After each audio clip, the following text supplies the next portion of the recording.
Salut Pascal, salut Laurent, est-ce que vous m'entendez bien?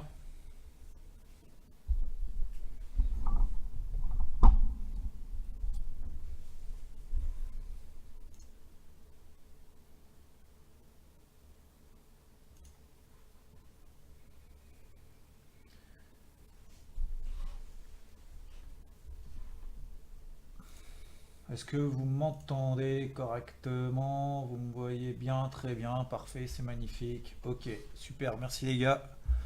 Eh ben bonjour, j'étais alors j'étais pas en vadrouille, enfin si, j'étais un petit peu en vadrouille ces 2 dernières semaines, enfin en tout cas les lundis.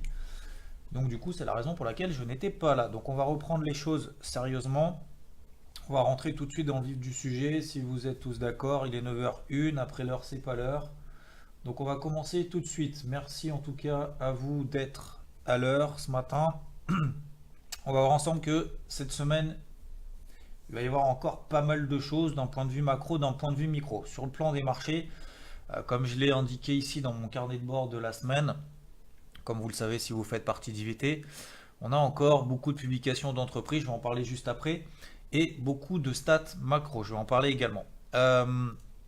On est toujours dans une hausse que j'appelle une hausse larvée sur les indices, c'est-à-dire qu'on n'a pas de volatilité, ça monte tout doucement sans véritablement avoir de flux. La semaine dernière sur le CAC, si vous l'avez vu, salut Yves qui vient de nous rejoindre, toujours fidèle au poste. Le CAC, je vais vous montrer juste après, la semaine dernière on a eu un range de combien de points? 50 points.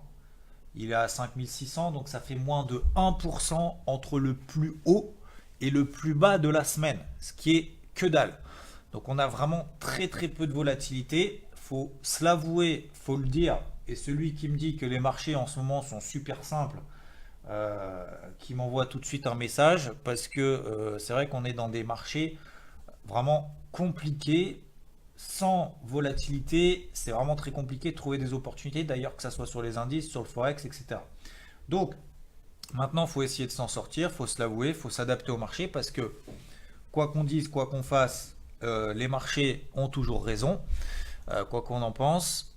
Cette semaine, je vais mettre en surveillance très rapprochée, je vais vous en parler, je pense qu'on aura le temps parce que pour moi c'est très important. Plus particulièrement le pétrole au travers du WTI. Le NZDK, je vais vous en parler si on a le temps, parce que j'aime pas trop de parler des positions a posteriori, parce que ça apporte pas grand chose. Alors attendez, parce que là il y a le marché des actions qui a ouvert, j'ai deux trucs qui sont en train de sonner. Je regarde juste ça en même temps. Hop, j'ai Ipsen pour information. Ouais, Ipsen c'est quand même pas mal. Hop, parce que bon, je suis, hein, même si on va faire ensemble le marché des indices, le pétrole et un petit peu de Forex, le marché des actions, c'est là où j'ai commencé il y a 15 ans, donc je refais encore bien évidemment. Et je vous rappelle que le marché des actions, les actions, ce sont les actions qui composent les indices. C'est d'ailleurs la raison pour laquelle la semaine dernière, on avait eu notamment le DAX qui s'était envolé tout seul. Je suppose que vous savez pourquoi le DAX s'est envolé tout seul. C'est parce qu'il y avait la publication de SAP, d'accord, qui fait ce qu'on appelle des pro-logiciels que vous connaissez peut-être pas, mais vous devez la connaître si vous tradez le DAX, puisque c'est la plus grosse pondération de l'indice DAX. Et que lorsqu'elle publie et lorsqu'elle fait des plus hauts historiques, qu'elle gap, qu'on fait un open en extrême, un open égal plus bas sur des plus hauts historiques, et que SAP entraîne tout le DAX, vous êtes censé le savoir et pas trop vous poser la question pourquoi est-ce que le DAX s'envole, s'envole, s'envole. Dans ces moments-là, il faut regarder bien évidemment l'action qui correspond. Ok. Donc voilà, bon, je remets mes petites alertes. C'est vrai que c'est pas forcément évident à 9h puisque c'est là où le marché des actions ouvre et généralement c'est là où il se passe le plus de trucs.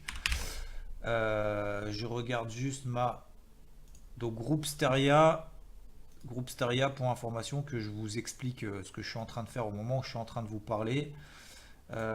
Et Ipsen qui est sur un gros niveau hebdomadaire et qui a fait potentiellement un sell-off. Pour ceux qui regardent les actions, regardez Ipsen, elle a publié, d'ailleurs c'était plutôt des bons chiffres, donc je suis un peu étonné de ce qui est en train de se passer, et elle a fait des volumes quasi historiques vendredi. volume quasi historique sur un support hebdomadaire. Donc ça, je vais la mettre sous surveillance toute la journée. Et là, je suis en train de me mettre une alerte simplement au-dessus des plus hauts du jour. Voilà, excusez-moi pour ce petit aparté. On revient à nos moutons. Donc voilà concernant la semaine, je vais vous expliquer au travers du cas globalement des indices mon sentiment. Je vais vous expliquer également sur le dollar index, il se passe un truc intéressant et plus particulièrement du coup par effet de contagion, et c'est logique, sur l'euro dollar, je vais vous expliquer aussi. Le pétrole très important, et si on a le temps sur le NZD CAD. Si vous êtes comme Yves et peut-être d'autres ici, soit vous êtes en live ici, soit vous allez regarder le replay. Le carnet de bord fait 23 pages, donc je ne vais pas tout vous expliquer ici en une demi-heure, c'est trop long, trop compliqué. Mais voilà, c'est beaucoup plus complet bien évidemment que ce que je vais vous expliquer ici, mais ça vous aurez déjà au moins les grandes lignes et surtout les actifs sur lesquels et les stratégies que je vais mettre en application cette semaine plus particulièrement. Vous savez, il y a deux choses très importantes que j'ai envie de vous rappeler ce matin. C'est que premièrement, il faut préparer ses plans de trading de la semaine sur les actifs dont vous avez l'habitude de trader, genre le CAC, le DAX, l'eurodoll, bref, ce que vous avez l'habitude de trader. Ça, il faut faire les plans en amont pour pas réfléchir à chaud n'importe comment, j'achète, je vends n'importe comment. Peut-être même certains l'ont fait comme la semaine dernière. Si vous voyez qu'il y a des trucs qui montent, des trucs qui baissent, au moins comprendre pourquoi est-ce que ça monte et ça baisse, mais au moins vous faire des plans de trading. Et deuxième chose, ce qu'on appelle sur IVT, aller là où se passe l'action. Aller où se passe l'action, c'est que vous ne pouvez pas tout prévoir. Il y a Trump qui tweet, on va en parler juste après avec le pétrole, d'accord, plus particulièrement. Donc il faut aller après là où se passe l'action, d'accord, parce qu'il va y avoir cette semaine énormément de news. Et d'ailleurs, on va le voir tout de suite ici. Hop, je vous partage mon deuxième graphe. Vous le voyez ici, toutes les stats macro de la semaine. C'est une très très grosse semaine en termes macro. Ça va commencer demain avec la confiance des consommateurs aux États-Unis, l'ISM, je ne vais pas toutes les lister, mais ça c'est que les stats les plus importantes. D'accord? C'est le minimum à avoir dans votre agenda. Il y a, vous savez, le FOMC. Pourquoi est-ce que ça va être important le FOMC? Vendredi, on a eu quoi? On a eu le PIB américain. La première estimation du PIB américain, si vous me suivez sur la chaîne Interactive Trading sur YouTube, j'en ai parlé concernant le PIB américain qui est sorti à 3,2%. On attendait 2,2%. C'est 50% au-dessus des attentes. C'est absolument énorme. Alors, il y a des chiffres, voilà, certains diront c'est trafiqué. Il y a des éléments après exogènes. Il y a eu sur le PIB américain, pourquoi est-ce qu'il a bourré notamment? C'est parce qu'on a eu, vous savez, le shutdown aux États-Unis en fin d'année dernière. Donc forcément, derrière, on a relancé, il y a eu la plus forte hausse depuis plusieurs années des dépenses de l'État parce qu'on a eu un shutdown. Donc forcément, derrière, il faut réinjecter et du coup, ça a boosté le PIB. Voilà, pour faire simple, pour schématiser. Donc voilà, il y a énormément de stats et plus particulièrement donc le FOMC mercredi, ça va être très très très très très important cette fois-ci parce que vous vous rappelez, la Fed avait dit 2 hausses des taux en 2019, finalement 0, voire même peut-être que les marchés étaient en train de se dire, voire même peut-être ils vont les baisser, voire même relancer un QE si jamais la macro est aussi dégueulasse que ce qu'ils attendent. Excusez-moi du terme, mais comme ça au moins c'est rapide et tout le monde comprend. Du coup, vu que le PIB a été énormissime, est-ce que ça va relancer des perspectives éventuellement, en tout cas des indications comme quoi la Fed relèverait ses taux? Ça changerait quand même un petit peu la donne sur les marchés. D'accord? Donc voilà pourquoi le FOMC mercredi, ça sera très important. Et on a également surtout le NFP vendredi, les non-farm payrolls, les créations d'emplois aux États-Unis. Chiffre le plus important au monde, je dirais, entre guillemets, enfin en tout cas l'un des plus importants. L'une des plus importantes statistiques macroéconomiques qu'il y a dans le monde, c'est notamment les créations d'emplois aux États-Unis, en tout cas la stat qui impacte le plus les marchés. Ok? Voilà pour concernant les stats macro, vous avez vos agendas, etc., etc. On ne va pas y passer des heures non plus. Concernant donc les indices, comme je le disais, hausse larvée. Il y a deux éléments très importants sur les marchés en ce moment à retenir. Premièrement, si on se met en hebdomadaire, en weekly, on a ici, regardez, je suis sur le CAC Cash qui est ouvert à moins 0,06 là, qui est à moins 0,06 sur le CAC Cash depuis ce matin. Sur quelle zone est-ce qu'on est sur le CAC 40 en weekly? on est sur une zone hebdomadaire. Les plus hauts de 2018, de janvier, de mai, et on est dessus en avril.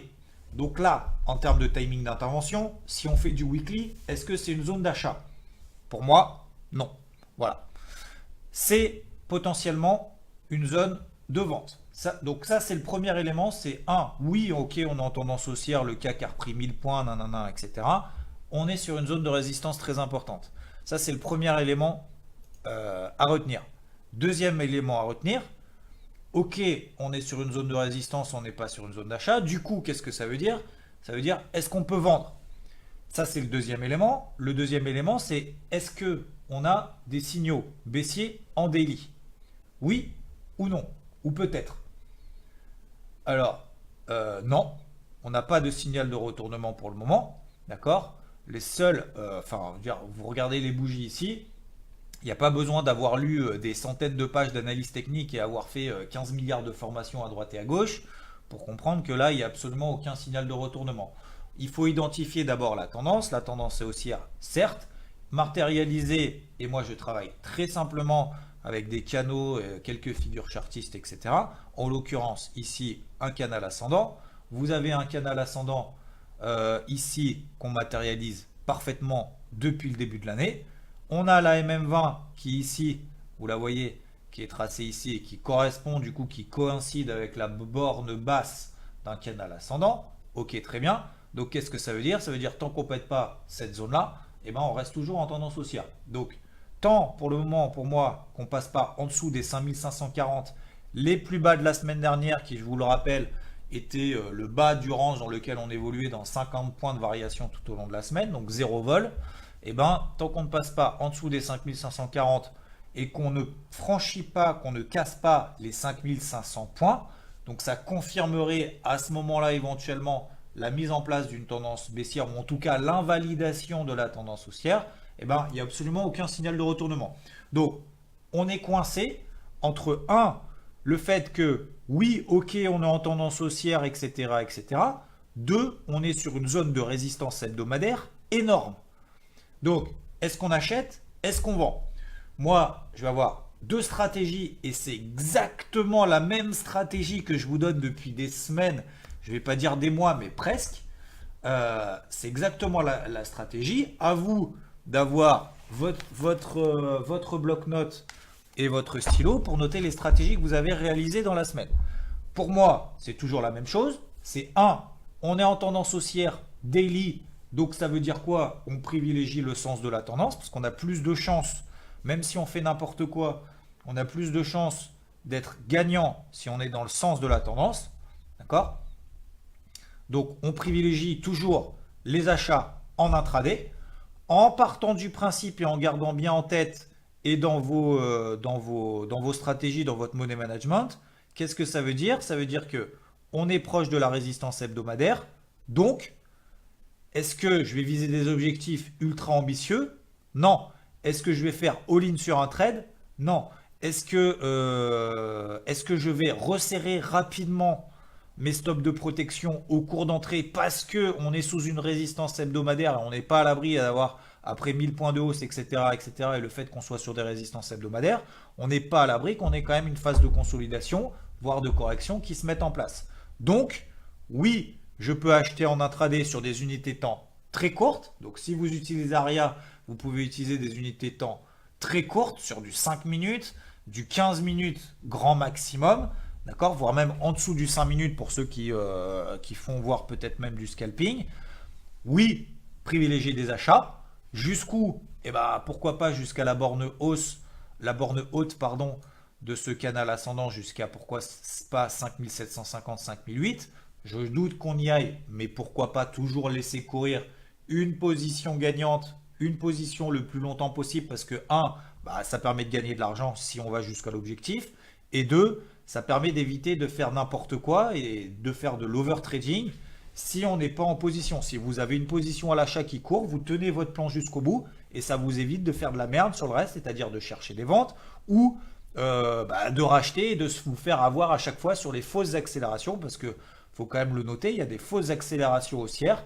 Après, on a des dojis qui se mettent en place, donc c'est très compliqué de rentrer sur le marché à l'achat dans les zones actuelles. Donc vaut mieux avoir déjà un achat et laisser courir un achat que d'essayer de batailler à trouver des achats n'importe comment et de se faire et finalement de perdre de l'argent alors que le marché est haussier et notre stratégie initiale est gagnante. J'espère que c'est clair là-dessus. Donc voilà mes deux stratégies pour conclure sur le CAC. J'ai deux choses à vous dire après sur l'eurodoll, le dollar index et le pétrole plus particulièrement. Si jamais on a le temps, le NZD CAD, sur lequel je suis encore à l'achat normalement. Tant qu'on est au-dessus des 5540, je privilégie les achats en intraday dans le sens de la tendance. Je sais qu'on est sous une résistance hebdomadaire, donc je fais quand même gaffe sur mes achats. J'achète pas n'importe comment, n'importe où, et j'achète pas sur des signaux daily ou des signaux H4, mais plutôt sur des unités de temps très très courtes. Ok, je réajuste mon stop de protection au cours d'entrée très rapidement. Ça, c'est la première stratégie. C'est ma première stratégie. Vous n'êtes pas obligé de la valider et de l'accepter et de l'appliquer, bien évidemment. Deuxième plan, en swing, d'accord? En swing, je ne fais rien. J'attends qu'on donne un signal baissier pour entrer à la vente. Donc, toutes les semaines, qu'est-ce que je fais? Et comme je vous l'ai dit depuis des semaines ici dans la Traders Room, ici, je relève, hop, à chaque fois, mon niveau de support sous lequel je rentre short en swing sur le CAC. Donc pour le moment, qu'est-ce que je fais? Et ben pour le moment, j'attends qu'on franchisse, qu'on passe en dessous des 5540. J'espère que c'est bien clair. Achat intraday, oui. Vente swing, si j'ai un signal baissier. Voilà. Sur les autres indices, on est quasiment sur on est sur la même chose. Regardez ici le DAX. Je vous donne le DAX ici en weekly, d'accord? Je vous le donne ici en daily. Voilà. Oui, on est dans une tendance haussière, canal ascendant. On est déjà sur la borne haute du canal ascendant, contrairement au CAC qui est, vous vous rappelez, à 5700 points. Donc, toujours, on peut privilégier les achats en intraday parce que ça ne fait que monter, etc. Mais vous voyez qu'on est quand même sous une zone de résistance importante. Les plus hauts de fin 2018, septembre 2018, la borne haute du canal ascendant. Vous voyez, c'est exactement le même principe. Sur l'IBEX, c'est différent. Alors moi, je suis déjà short. On est déjà short sur IVT. Pourquoi? Parce qu'il sous-performe les autres indices. C'est-à-dire qu'il baisse. Vous voyez que l'IBEX baisse. D'accord? Le CAC et le DAX montent. Donc il sous-performe. Moi, je préfère vendre ce qui sous-performe, donc ce qui baisse plus vite. Et quand tout le marché monte, l'IBEX monte, bien évidemment par effet de contagion, mais monte moins vite. Donc au final, je gagne de l'argent quand l'ensemble des marchés ne bouge pas. D'ailleurs, en ce moment, ça ne bouge pas. Le CAC, il est à plus 0,08. D'accord? L'IBEX, il est à moins 0,7. Vous voyez l'intérêt de savoir ce qui sous-performe et d'avoir une vision globale. Donc plutôt que de chercher comme j'allais dire comme un débile, mais bêtement des ventes sur le CAC alors qu'il ne baisse pas, autant prendre des signaux de vente sur les indices qui baissent, donc l'IBEX. Voilà, pour faire simple. Donc vous voyez que l'IBEX, biseau ascendant, s'il passe sous 9004, je renforce parce que ça validerait le fait qu'on sorte par le bas d'un biseau, la tendance précédente est baissière, plus de chances de sortir d'un biseau ascendant par le bas, d'autant qu'il est actuellement à peu près aux 3/4 de la figure. Si vous lisez les bouquins d'analyse technique, etc., ceux qu'on fait des stats depuis 20 ans, 30 ans ou 40 ans, et qui font de l'analyse technique, ils vous diront qu'un biseau, dans l'aspect puriste, chartiste puriste, faut qu'on sorte, les cours sortent au niveau de 3/4 de la figure. D'accord? Donc vous faites la figure, tac, tac, tac. Alors, il ne faut pas prendre une calculatrice, un papier millimétré, hein, on est bien d'accord. Mais dans la logique, il faut qu'il sorte aux 3/4 de la figure. En gros, on y est. Si on sort par là, c'est pas un biseau. Et si on sort par là, c'est plus tellement un biseau. Voilà. Donc pour l'aspect puriste des choses, maintenant vous connaissez mon plan sur l'IBEX. Et puis après, c'est à peu près la même chose sur les autres. Sur le SP500, vous avez également un biseau. Le Nasdaq, vous avez un biseau. On est en haut. On est sur des plus hauts historiques hein, sur le SP500 et le Nasdaq. Etc., etc. Voilà pour les indices. Il est déjà 9h20. Il nous reste 10 minutes pour faire tout de suite l'eurodoll. Eurodoll, très intéressant. Deux choses à retenir. Première chose, moi j'aime bien avoir une vision globale, comme vous le savez, comme on vient de le voir, plus particulièrement par exemple sur l'IBEX. Regardez le dollar index. Ça, c'est le dollar index, pas peut-être celui que vous connaissez, pas celui en fonction des échanges commerciaux entre les pays, mais le dollar index d'FXCM. Pourquoi je le trouve intéressant? Parce il est équipondéré de face, donc le dollar face à l'euro, la livre sterling, le yen japonais et le dollar australien. D'accord? Donc c'est 25% de chacune de ces quatre, d'accord, face au dollar. Donc je trouve qu'il est beaucoup plus représentatif que celui qui prend en compte les échanges commerciaux, parce que vous savez que les plus grands échanges commerciaux, c'est l'euro face au dollar. Donc du coup, le dollar index normal, entre guillemets, que tout le monde connaît, il est en gros c'est l'euro-dollar inversé. Donc c'est pas très intéressant, pas très... Donc le dollar index, très concrètement, après je réponds à vos questions, Laurent.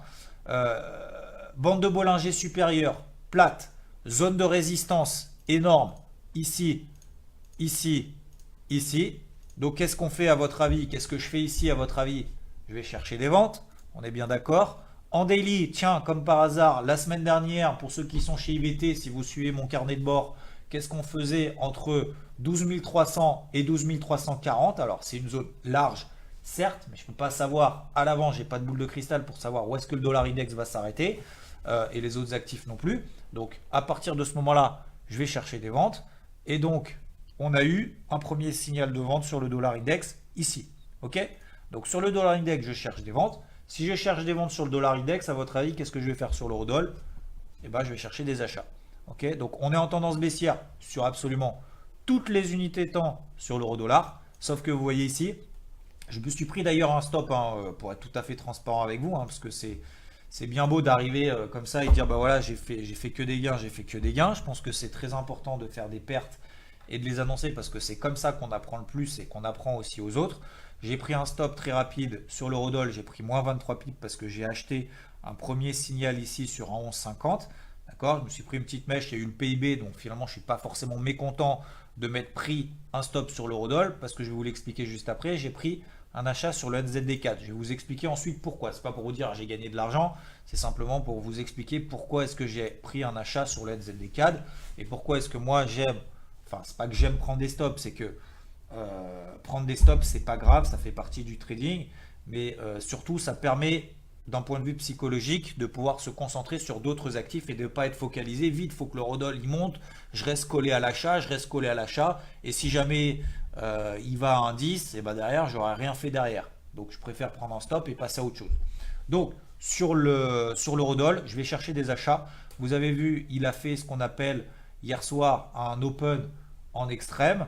Open égale plus bas, tout de suite ça a payé. Donc vous voyez, oblique, on est sur des niveaux. À mon avis, la zone d'achat idéale, c'est un 10,50. On peut tout à fait ne pas y aller. Mais vous voyez, vous comprenez cette logique globale en disant sur le dollar index, j'ai une zone de vente. Sur l'eurodoll, est-ce que j'ai des signaux d'achat? Oui, potentiellement, j'ai des signaux d'achat. Alors attention, sur l'eurodoll, et ça aussi, comme tout à l'heure pour le... comment dire, pour la contre-tendance, qu'est-ce qu'on disait? Je sais plus. Bon, bref. On sait qu'on est sur l'euro-dollar contre les tendances, d'accord? Contre les tendances daily, weekly, mensuelles qui sont toutes baissières. Donc si je cherche des achats, je sais que je suis contre la tendance, donc j'ai peut-être plus de chances d'échouer que d'être vendeur. Mais là, le timing n'est absolument plus vendeur dans la zone de cours actuelle. Donc, qu'est-ce que je vais faire? Est-ce que je vais mettre une grosse position ou est-ce que je vais mettre une petite position? Ça, c'est les questions que vous devez vous poser. Je vais mettre une petite position. D'accord? Ok? Voilà. Donc des achats à faire pour moi sur l'euro-dollar jusqu'à 1,1250, 1,13. À partir de 1,13 pour le moment, tant qu'il n'y a pas de retournement de politique monétaire de la PAC des banques centrales, que ce soit la Fed ou la Banque Centrale Européenne, je ne pense pas qu'on aille bien plus haut. Mais pour moi, le timing n'est pas à la vente, n'est plus à la vente. C'est beaucoup trop tard. Je préfère chercher des achats avec un risque maîtrisé faible. Ok? Ensuite, je vais vous parler très rapidement du NZD-CAD et on va terminer les 5 dernières minutes avec le pétrole parce que je pense que c'est, je ne vais pas dire l'actif de la semaine, mais en tout cas ça peut être l'actif de la semaine. Je vais vous donner très simplement, pour ceux qui m'ont suivi dans le QG IVT, vous le savez, je vais vous montrer une stratégie très simple, enfin très simple, simple en tout cas à comprendre et à mettre en place. J'ai identifié très simplement, hein, je suis toujours à l'achat sur le NZD-CAD que j'ai même renforcé dans la nuit en plaçant un OC. NZD-CAD, j'identifie, regardez. Hop, j'identifie quoi ici? Un range. On est d'accord? Ok, j'identifie un range. Donc la semaine dernière, on était là, hein, on était en train de travailler le bas. J'identifie un range. La tendance précédente, elle est comment? Elle est haussière. Ok, on revient sur la MM50, la bande de Bollinger inférieure ici en weekly. À votre avis, range de consolidation, on a plus de chances d'en sortir par le haut ou par le bas? Par le haut, dans le sens de la tendance précédente. Ça ne veut pas dire qu'on va le faire, ça veut dire qu'on a plus de chances de le faire. D'accord? Donc, qu'est-ce que je vais faire lorsqu'on arrive sur la MM50, bande de Bollinger inférieure en weekly, c'est-à-dire l'écart type max de volatilité historique qu'on a sur les 20 dernières semaines, tendance haussière, on arrive ici sur cette zone, je cherche des achats. On est d'accord? Je me mets ici en daily, je cherche des achats. J'ai eu un premier signal d'achat ici avec un break-up daily à 89,20, très exactement. Ok? Première zone d'achat ici 89,20. Qu'est-ce que j'ai fait ensuite dans la nuit? Je me suis dit, ok, on a fait la mèche, etc. On est potentiellement de le même principe que le range en daily, en haut de range, alors que la tendance précédente est baissière. Donc, plus de chances d'en sortir par le bas. Je vais mettre, vu que je suis à l'achat en bas de range, daily, weekly, j'ai toujours mon achat à 89,20. J'ai de grandes chances qu'on retourne au milieu du range. Donc, je mets mon stop de protection au cours d'entrée. Et dans la nuit, qu'est-ce que j'ai fait? J'ai placé avant la nuit, parce que je ne reste pas trop la nuit, j'essaye de dormir un petit peu, 3-4 heures, 5 heures. Ici, je mets un OC au-dessus de 89,45 ici dans la nuit, parce que si jamais on pète par le haut ce range, on va donner une nouvelle poussée. Qu'est-ce qui s'est passé? Je ne me suis pas fait stopper sur ma première position à 89,20, on n'est jamais retourné. On a déclenché mon deuxième ordre à seuil de déclenchement à 89,45. J'ai pris 55 pips de gain parce qu'on est en train de consolider ici à 89,75 très exactement. 89,20, 89,75, 55 pips. Et j'ai toujours mon renfort ici à 89,45. Donc, vous avez vu que je me suis pris un tout petit stop sur l'eurodoll parce que je savais que j'étais contre la tendance. D'accord? Et ensuite, qu'est-ce que j'ai fait sur le NZD-CAD? J'ai pris une position normale. J'étais sur une configuration favorable à une prise de position normale. Et en plus, j'ai renforcé ma position. Donc, j'ai pris 55 pips. Plus, je suis encore en position pleine sur un lot ici à 89,45. Ok? Voilà, donc maintenant je vise 90. Alors attendez, je sais plus. Je vais mettre en daily. Je vise MM50 ici vers 90, 40 à peu près, 90, 50. Je crois que j'ai mis 90, 80, je ne me rappelle même plus. Bref, ok.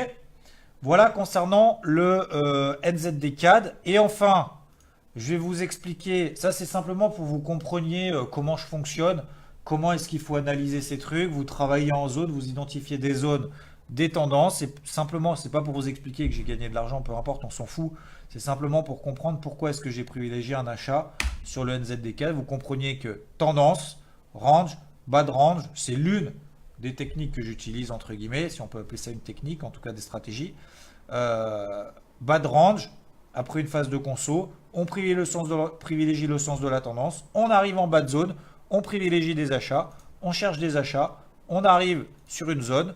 Je pensais même que j'allais me faire stopper ici à BE à 89,20. Je me suis quand même laissé le bénéfice du doute, etc. J'ai bien fait, renfort, je prends 55 pips, je laisse courir le reste. Ok? Ensuite, le pétrole, très important. Pourquoi? Parce que vous le savez très certainement si vous suivez un peu l'actualité. Vous avez Trump qui a, parce qu'on a l'impression en fait il n'y a que Trump qui peut faire bouger le marché, il n'y a que lui maintenant qui peut faire emmener de la volatilité sur les actifs. C'est absolument hallucinant. Bref, parenthèse fermée. Il a même réussi avec un tweet à alimenter une correction sur le pétrole, ce qui est quand même énorme. Le WTI ici tendance haussière. Ok, on a eu un repli, une première accélération baissière tout simplement parce qu'il a annoncé que l'Arabie Saoudite et d'autres pays membres de l'OPEP devaient relancer, pousser un petit peu leur production pour pouvoir faire baisser les cours du pétrole, parce que les cours sont quand même passés de 40 dollars à 60 dollars en 3 mois, en un trimestre. Euh, donc ce qui est quand même une hausse importante pour faire baisser les prix, relancer la croissance, etc. etc. Et donc, qu'est-ce que je pense qui va se passer sur le pétrole? Si jamais on est effectivement dans une nouvelle tendance baissière qui est en train de se dessiner, on a eu une première accélération baissière, mais on est toujours en tendance haussière. 62,30 pour moi, la zone des 62 dollars, c'est un seuil à suivre de très très près. Pour moi, si on passe en dessous, ça veut très probablement dire que le marché est en train d'anticiper quelque chose en termes de production, etc., etc., au niveau du pétrole. Et donc, on peut aller chercher, pourquoi pas, beaucoup plus bas. Donc, deux stratégies pour moi sur le pétrole. Je vais ne chercher que des ventes là-dessus. Premièrement, si on passe sous 62, 62, 20 dollars, vous prenez tout simplement les plus bas de la semaine dernière, hein, à peu près. Donc, c'est 62, 26 dollars, à peu près 62, 62, 30 dollars. Okay. Si on passe en dessous, pour moi, ça validerait éventuellement la mise en place d'une taux d'accélération baissière ici. Avec les niveaux, vous tracez des zones support très simplement et ça vous donne les niveaux d'objectifs. Deuxièmement, sur des unités temps plus courtes. Et c'est là où je pense que ça va être plus intéressant parce que on a eu première phase d'accélération. Vous voyez ici, hein, les phases de range, comme je vous l'ai dit. Hein. Regardez les phases de range. Plus de chances d'en sortir par où? Dans le sens de la tendance précédente. Hein. Ok? Une fois, deux fois, peut-être que là ça ne marchera pas, mais ça a déjà fonctionné deux fois. Donc sur le WTI, quelle va être ma stratégie? Je vais attendre tout simplement un pullback, idéalement, d'accord? Sur des précédentes zones d'intervention, ça peut être une MM50, ça peut être autre chose, ça peut être des niveaux de retracement de 50%. Ok, c'est à vous après de travailler vos zones d'intervention, ça veut être 50% de retracement. Ah bah tiens, comme par hasard, 50% de retracement avec l'accélération baissière, ça correspond au point de passage de la MM50. Donc là, par exemple, vous pouvez vous dire, ok, vers 64, 64, 20, je me place dans le sens de la tendance, j'ai un pullback, j'exploite le repli, j'arrive sur cette zone, j'attends un signal baissier sur du 15 minutes, sur du 1 heure, ici, et après, je prends la tendance baissière qui est en place. Ok? Et je me place tout simplement dans le sens de la tendance. J'ai plus de chances de réussite, a priori avec sa stratégie, que de chercher absolument des achats, alors qu'on est en phase de consolidation horizontale qui succède à une tendance baissière. Ok? Donc on calque ton analyse pour le CAC comme pour le DAX. Donc on cale ton analyse pour le CAC comme pour le DAX. Ouais, bah oui. Après, attention, oui, alors j'ai oublié d'en parler. Tu fais bien d'en parler, Laurent, comme j'en ai parlé tout à l'heure sur l'IBEX, et comme j'en ai parlé tout à l'heure par rapport à ce qui s'est passé sur le DAX la semaine dernière, faites attention aux publications d'entreprise. D'accord? Je vais vous donner mon truc ici, une partie de mon carnet de bord. Je ne sais pas si vous voyez. Voilà, je vais me pousser un peu. Tac. Vous voyez ici mon carnet de bord. Regardez toutes les publications qu'il y a cette semaine.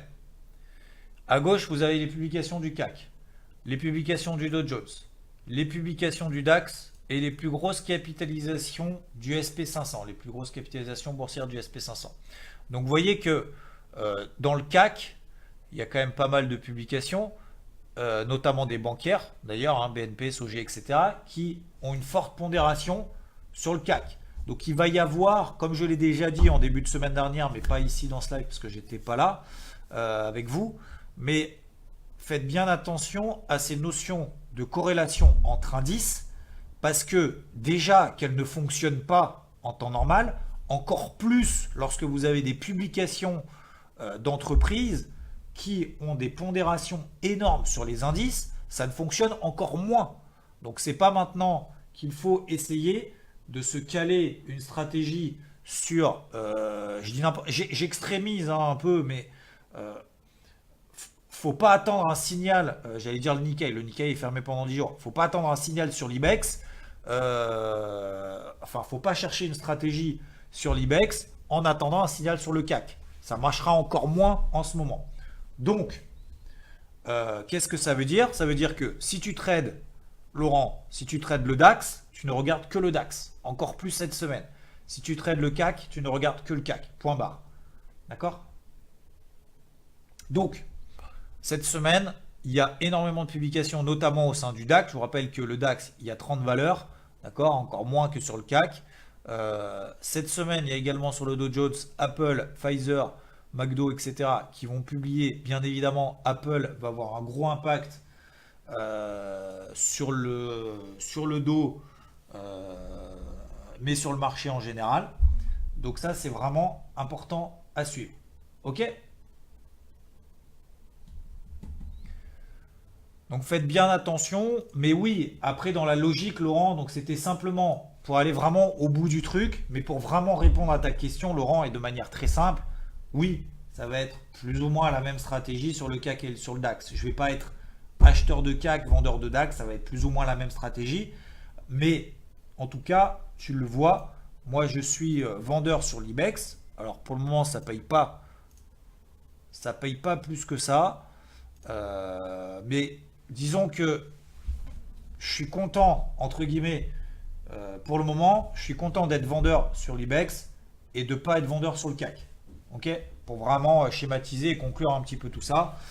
Pour le moment, sur le CAC, bah, ça baisse pas, le DAX, ça baisse pas. Donc, pour rappel, mes stratégies indices de la semaine, comme depuis des semaines, c'est exactement la même chose.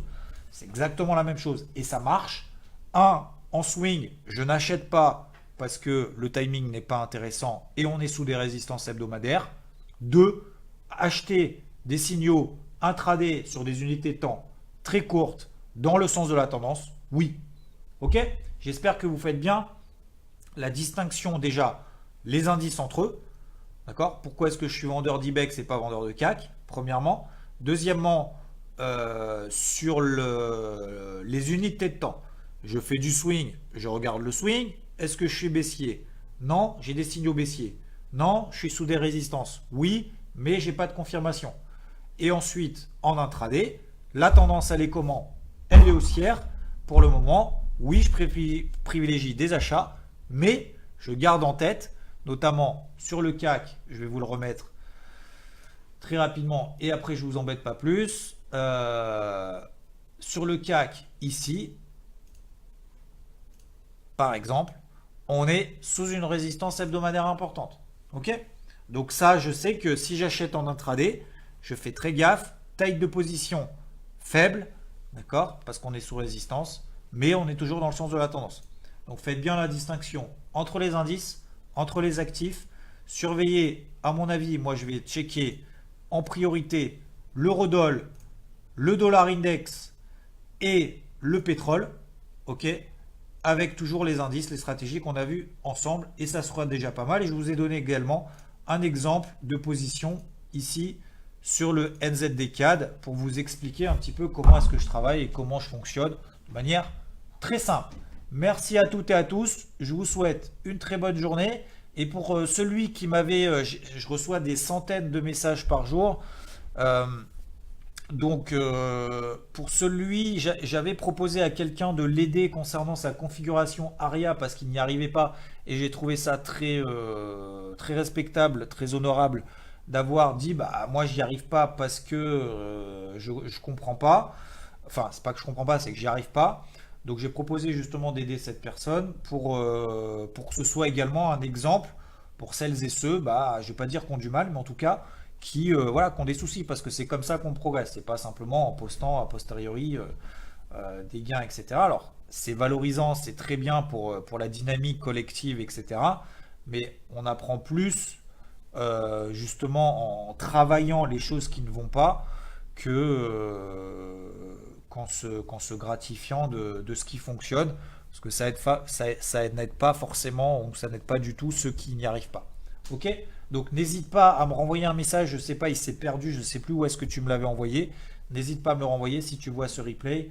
Et je regarderai, je prendrai le temps cette semaine de travailler ensemble. Et on fera très certainement une Traders Room, justement, 30 minutes, peut-être la semaine prochaine, si j'arrive à retrouver son message ou s'il me recontacte, pour partager ce point-là sur Aria. Et ça répondra du coup à ta question, Jean-Paul Ricard.